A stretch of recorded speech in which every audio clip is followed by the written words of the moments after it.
Hello everyone, welcome to today's tutorial on generating random numbers in JavaScript. In this session, we'll use a Math.random function to generate random numbers within a specified range. This is particularly useful in scenarios like games, simulations, or any program that needs randomness. Let's jump in. The goal here is to generate a random number between two user-defined boundaries, min and max. For example, if we set min to 2 and max to 10, the output should be a random decimal between 2 and 10. Let's see how we can achieve this using JavaScript.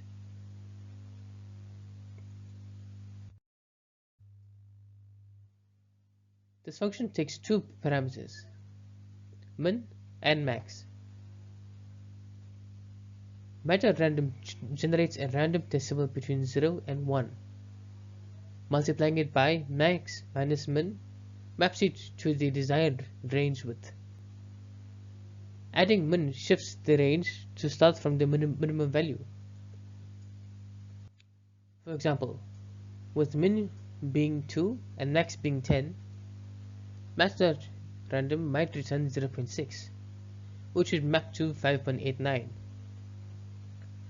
This makes the function simple yet effective.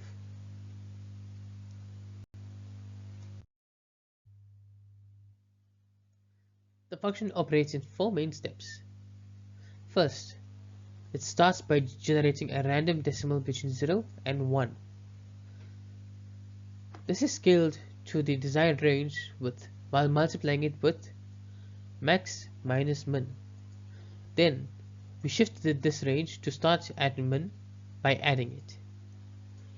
Finally, the resulting value is returned as the output.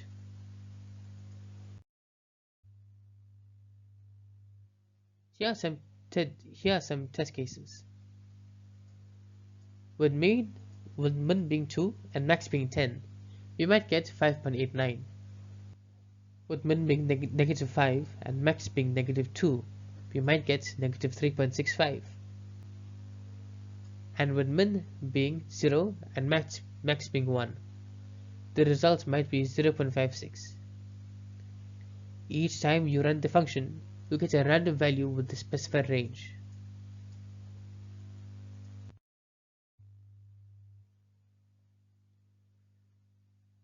Here are some real-world applications. This approach is incredibly versatile. You can use it to randomize game mechanics, simulate scenarios, assign tasks randomly, or even generate test data for applications. It is a simple function with powerful applications. To recap, we learned how to use Math.random to create a random number within a specified range. By scaling and shifting the output, we can ensure the randomness fits our needs. Keep experimenting and you'll find many creative uses for this function. Thank you for watching. If you enjoyed this video, please make sure to like, share and subscribe for more JavaScript tutorials. I'll see you in the next one.